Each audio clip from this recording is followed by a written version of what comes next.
दोस्तों नमस्कार, हाजिर है एक बार फिर से आज की बड़ी और ताजा खबरों के साथ। बस आपसे निवेदन है, कृपया वीडियो को लाइक कर दें, चैनल को सब्सक्राइब कर लें और घंटी बटन जरूर दबा दें। वहीं पहली बड़ी खबर है, अपर्णा यादव के बीजेपी ज्वाइन करने की अटकलों के बीच अखिलेश यादव ने तोड़ी चुप्पी। जी आपको बता दें कि उत्तर प्रदेश विधानसभा चुनाव अब काफी नजदीक है। इसी बीच नेताओं के दल बदलने का सिलसिला लगातार जारी है। रोजाना मंत्री और विधायक अपनी पार्टी छोड़कर दूसरी पार्टी में ज्वाइन कर रहे हैं। वहीं सबसे ज्यादा हैरान करने वाली खबर यादव परिवार से आ रही है। सपा संरक्षक मुलायम सिंह यादव की छोटी बहू अपर्णा यादव के समाजवादी पार्टी छोड़ बीजेपी ज्वाइन करने की खबरें खूब वायरल हो रही हैं। हालांकि इन अटकलों पर विराम लगाते हुए सपा के राष्ट्रीय अध्यक्ष अखिलेश यादव ने बयान जारी किया है। उनका कहना है कि ये उनके परिवार का मामला है और परिवार में सब कुछ ठीक है। दरअसल कई दिन से मुलायम सिंह यादव की छोटी बहू और प्रतीक यादव की पत्नी अपर्णा यादव के बीजेपी ज्वाइन करने की चर्चाएं हैं। अब इसे लेकर अखिलेश यादव ने बीजेपी पर जोरदार हमला बोला है। बीते सोमवार हुई प्रेस कॉन्फ्रेंस में अखिलेश यादव ने कहा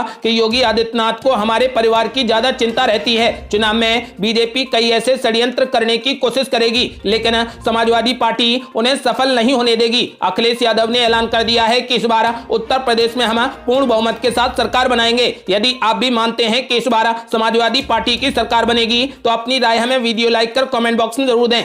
और ये बड़ी खबर, उत्तर प्रदेश में मध्य प्रदेश के नेताओं की भी दिखेगी धमक। बीजेपी ने 250 नेताओं की फौज की तैयार। आपको बता दें कि उत्तर प्रदेश सहित देश के 5 राज्यों में होने वाले विधानसभा चुनाव को लेकर तैयारियां युद्ध स्तर पर हैं। देश के सबसे बड़े सूबे में दोबारा सत्ता हासिल करने के लिए बीजेपी शासित सभी राज्यों ने अपनी कमर कस ली है। इसमें सबसे आगे एमपी की सरकार दिखाई दे रही है। आपको बता दें कि एमपी बीजेपी की सियासी फौज अब यूपी में उतर चुकी है। मध्य प्रदेश बीजेपी के लगभग सभी धुरंधर नेता और कार्यकर्ता उत्तर प्रदेश विधानसभा चुनाव में मोर्चा संभाल चुके हैं। एमपी के कई दिग्गज नेता यूपी विधानसभा चुनाव में बड़ी जिम्मेदारी संभाल रहे हैं। अब मध्य प्रदेश से लड़ाकू नेताओं की एक और टुकड़ी यूपी भेजी जा रही है। उत्तर प्रदेश चुनाव में मध्य प्रदेश के नेताओं की धमक अब देखने को मिल रही है। कई दिग्गज नेताओं के बाद अब बीजेपी और कांग्रेस ने मिलाकर अपने और भी अनुभवी नेताओं को उत्तर प्रदेश भेजने की तैयारी कर ली है। इसमें पूर्व जिलाध्यक्ष, पूर्व पदाधिकारियों, महिला पदाधिकारियों सहित बीजेपी के लगभग 250 नेता उत्तर प्रदेश भेजे जा रहे हैं। पार्टी के विधायक, सांसद और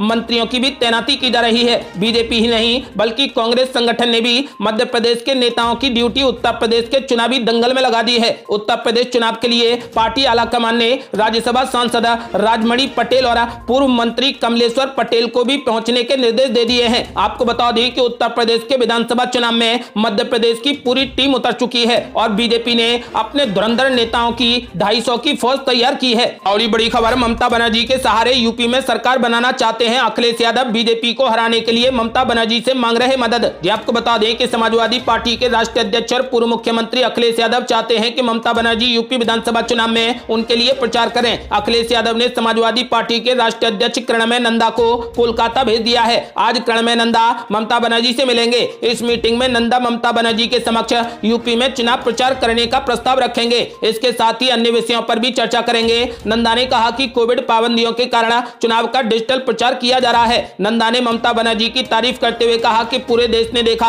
कि कैसे उन्होंने बीजेपी के खिलाफ लड़ाई लड़ी और बड़ी जीत हासिल की। इसलिए हम चाहते हैं कि ममता बनर्जी यूपी विधानसभा चुनाव में हमारे लिए प्रचार करें। जब नंदा से यह पूछा गया कि उत्तर प्रदेश चुनाव में लोग ममता बनर्जी की क्यों सुनेंगे, तो उन्होंने कहा कि क्यों नहीं सुनेंगे, वो एक मजबूत नेता है और वो राष्ट्रीय स्तर पर बहुत लोकप्रिय हैं। उन्होंने बंगाल में प्रचंड बहुमत से सभी को चुप कर दिया है। आपने देखा होगा कि कैसे अखिलेश यादव जी की रैलियों में बड़ी संख्या में लोग उमड़ रहे हैं और दूसरी तरफ यूपी में बीजेपी की रैलियों में कुर्सियां खाली हैं। हमने व्यक्तिगत रूप से महसूस किया है कि ममता बनर्जी हमारे अभियान को गति प्रदान कर सकती हैं। नंदा ने कहा कि अखिलेश यादव के ममता बनर्जी और टीएमसी नेताओं के साथ में अच्छे संबंध हैं। ममता दीदी ने देश की सेवा के लिए हमें एकजुट करने की पहल की। बीजेपी ने देश के गरीब और दलित लोगों के लिए कुछ नहीं किया है। आज किसान दुखी हैं, युवा बेरोजगार हैं और देश आर्थिक संकट से गुजर रहा है। जीएसटी और नोटबंदी के बाद आम लोगों के सपने चकनाचूर हो गए हैं। भाजपा को जवाब देना होगा कि उन्होंने लोगों के साथ अन्याय क्यों किया है। मैं दीदी को इस चुनौती को स्वीकार करने के लिए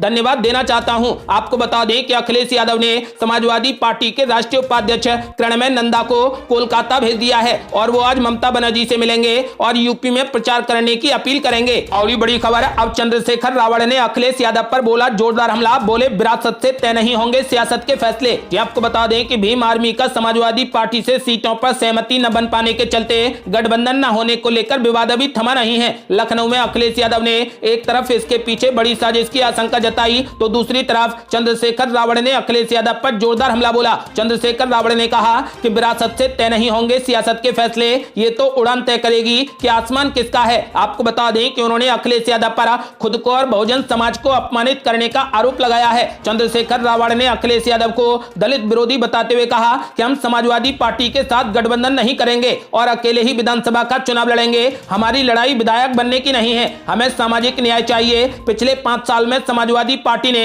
दलितों की हत्या और उनके शोषण पर आवाज नहीं उठाई है। आपको बता दें कि अब चंद्रशेखर रावण ने ऐलान कर दिया है कि वो अखिलेश यादव से गठबंधन नहीं करेंगे और अकेले ही यूपी विधानसभा का चुनाव लड़ेंगे। अगली बड़ी खबर, किसान नेता राकेश टिकैत ने कर दिया बड़ा ऐलान, बोले किसी भी पार्टी को नहीं करेंगे समर्थन, सभी को देंगे शुभकामनाएं। ये आपको बता दें कि भारतीय किसान यूनियन के राष्ट्रीय प्रवक्ता राकेश टिकैत ने प्रयागराज में कहा कि विधानसभा चुनाव में वो किसी भी दल या गठबंधन का समर्थन नहीं करेंगे। सिसौली में केंद्रीय मंत्री संजीव बालियान और नरेश टिकैत की मुलाकात तथा सपा रालोद गठबंधन को समर्थन देने के सवाल पर राकेश टिकैत ने कहा कि हम सबका स्वागत करते हैं, जिस दल का प्रत्याशी उनके पास आएगा उसे जीत की ही शुभकामनाएं देंगे, लेकिन समर्थन किसी को नहीं देंगे। राकेश टिकैत ने कहा कि संगम किनारे सिर्फ किसानों की समस्या पर मंथन करने आए हैं, यहाँ राजनीति की कोई बात नहीं होगी और न ही किसानों पर किसी भी पार्टी को वोट देने को दबाव बनाया जाएगा। किसानों के खातों में भेजी जा रही राशि और आय दोगुनी करने के सवाल पर राकेश टिकैत ने प्रदेश सरकार के खिलाफ नाराजगी का इजहार किया और कहा कि सब झूठ है, सरकार को झूठ बोलने के लिए गोल्ड मेडल मिलना चाहिए। धान का न्यूनतम समर्थन मूल्य बिल्कुल भी नहीं मिल रहा। कई राज्यों में किसानों को बिजली बिल्कुल फ्री मिल रही है। यूपी के लिए फ्री बिजली की मांग की गई तो सरकार ने सब्सिडी दे दी।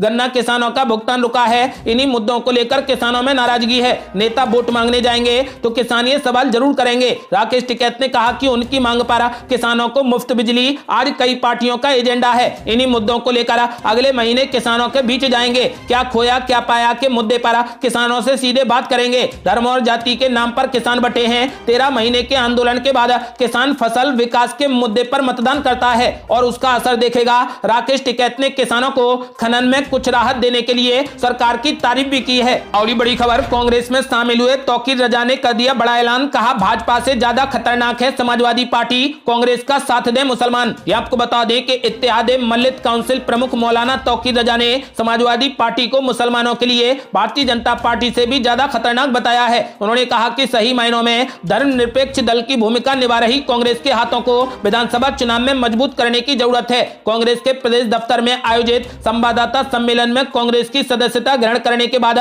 मौलाना ने कहा कि अखिलेश यादव मुसलमानों के लिए भाजपा से भी ज्यादा खतरनाक हैं। उनके हाथ गैर जिम्मेदार हैं, जिन पर सूबे की बागडोर सौंपना मुनासिब नहीं होगा। प्रदेश को यादववाद और जाटववाद की बजाय मानववाद की ज्यादा जरूरत है। उन्होंने कहा कि कुछ लोगों की गलतफहमी से हम लोग कांग्रेस से दूर हुए थे। हमने राहुल गांधी और प्रियंका गांधी वाड्रा को सच्चा सेक्युलरिज्म पाया है। कांग्रेस के हाथों को मजबूत करने का काम करना है। देश प्रदेश की भलाई के लिए कांग्रेस का आना जरूरी है। भाजपा सरकार की मनुष्यत से बचाने के लिए कांग्रेस को लाना ही होगा।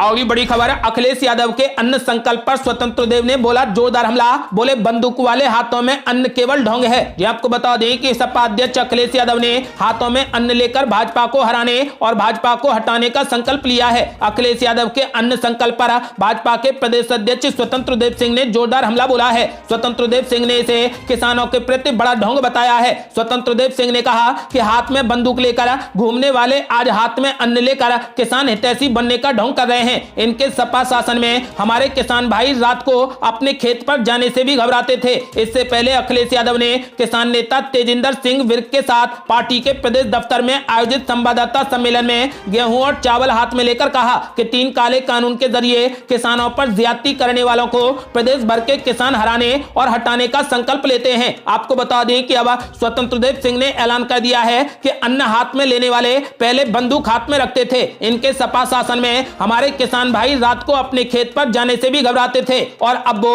वोट के लिए सियासी रस्साकसी कर रहे हैं। उनकी ये ढोंग काम नहीं आएगा और इस बार भी प्रदेश में भाजपा की सरकार पूर्ण बहुमत से बनेगी। और बड़ी खबर, यूपी में चुनाव प्रचार को और तेज धार देगी कांग्रेस, हर गांव में लगाएगी प्रतिज्ञा चौपाल। ये आपको बता दें कि यूपी में प्रियंका गांधी के नेतृत्व में नए मुद्दों और नए वादों के साथ मैदान में उतरी कांग्रेस चुनाव प्रचार को और तेज धार देगी। कोविड प्रोटोकॉल का पालन करते हुए हर गांव में कांग्रेस प्रतिज्ञा चौपाल चौपाल लगाएगी। अपने पदाधिकारियों को पत्र लिखकर प्रदेश अध्यक्ष अजय कुमार लल्लू ने कहा, इस चौपाल में जनता से संवाद किया जाएगा। रोजाना 2 से 3 गांव में प्रतिज्ञा चौपाल का आयोजन किया जाएगा। लल्लू ने कहा कि कोविड-19 के कारण सभी बड़ी सभाओं का आयोजन स्थगित किया गया है, लेकिन छोटे कार्यक्रमों पर रोक नहीं है। लिहाजा कांग्रेस पार्टी गांव, मोहल्लों, वार्डों में प्रतिज्ञा चौपाल का आयोजन करेगी। इसमें कांग्रेस पार्टी के राज्य, जिला, ब्लॉक स्तर के पदाधिकारी शामिल होंगे। इन चौपालों में गांव के किसान, मजदूर, युवा व महिला सम्मिलित होंगे। प्रतिज्ञा चौपाल में गांव में कोविड को लेकर जागरूकता व सावधानी बरतने पर चर्चा की जाएगी।